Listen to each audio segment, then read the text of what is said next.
Spanish. I'm not saying anything. You're not saying anything. Nik Miles says he won't say anything on this video. I don't believe it. How are you, Nick? I'm good. Good to see you. Excellent. And we have a passenger here who is gonna. He has actually. Can you repeat your title because it just changed again? Sure. My Shahi Brilliant Director of Vehicle Test and Development for Hyundai North America. New director, right? Right? Yes. Okay, so here we are. Where are we, Nick? We're near your hometown, right? About 300 miles away. Well, you're closer than mine. Yeah, we're in Idaho. We're on our way to a place called Moscow, Idaho. Not Moscow, Russia, but No. Moscow, Russia. So Yeah.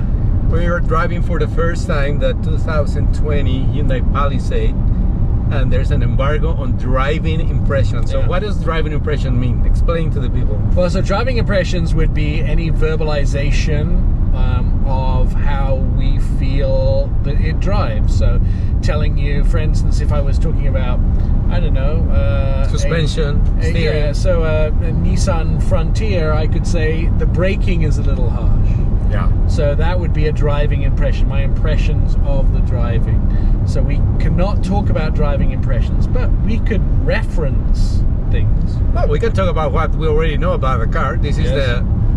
the flagship for the new flagship for Hyundai, and it's built on the same platform as the Kia Telluride, which we started driving it at the months step ago? of the Palisade. Okay, yeah. Remember that? Yeah. That was kind of confusing, right? Yeah. They're two similar vehicles with different marketing ideas. And also, they're built in different places. This one is built in Korea.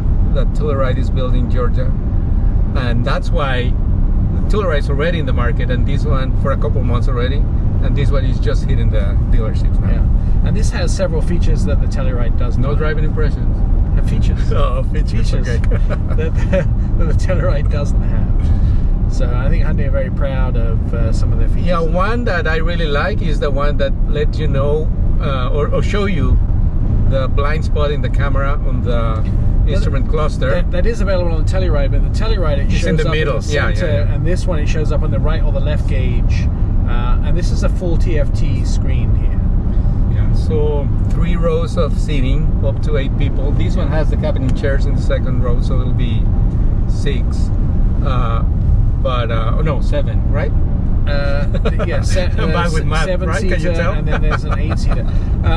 The thing I really love about this, which this has that the Telluride does not, is they both have a button that you press, that a 5-year-old could press to get into the 3rd row.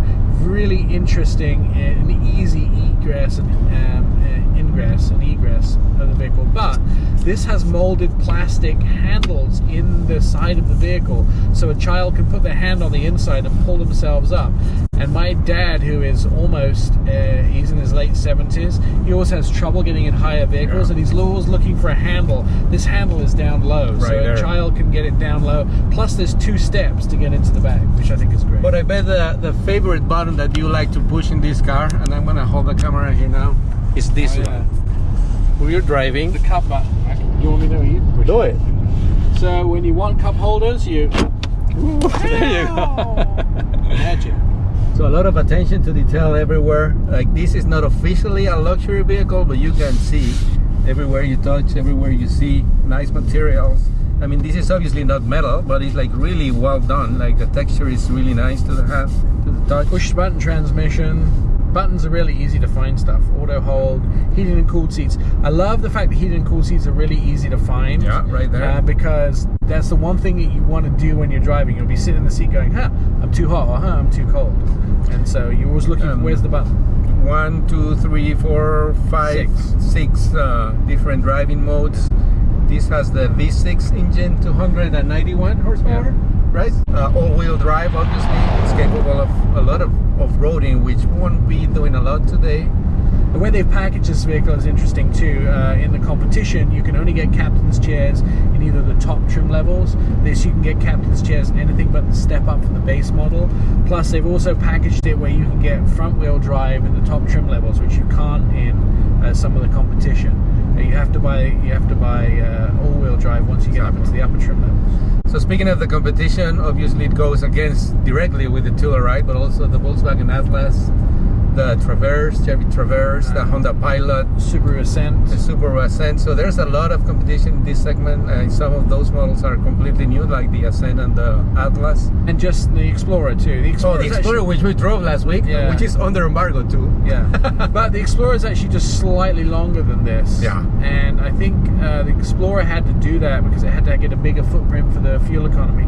Yeah, I guess another point of advantage from this one is the price point. I mean, there's like a wide range of prices, and starts like around 31, Just under 32. Yeah, and the 32, and it goes to around 45. Yeah. So I mean, the Explorer ST goes to like what, almost 60. Yeah. So I mean, but it's a different car. We have to. I mean, that has like a 400 horsepower. 400 horsepower engine, so a very different car. So When they do the Hyundai Palisade N, it'll Yeah. have 400 horsepower, Yeah. at least. 450. Yeah. Okay, I think we talked about 5 minutes. No driving impressions yet? No, We're good. I would say driving impressions to me are very much like Jackie Onassis. That's all I'm saying. I'm saying Maybe Gordon Ramsay on the curves. maybe Fernando Alonso in sport mode. I Bit didn't say close. anything. Bit close. Okay, let's stop it here.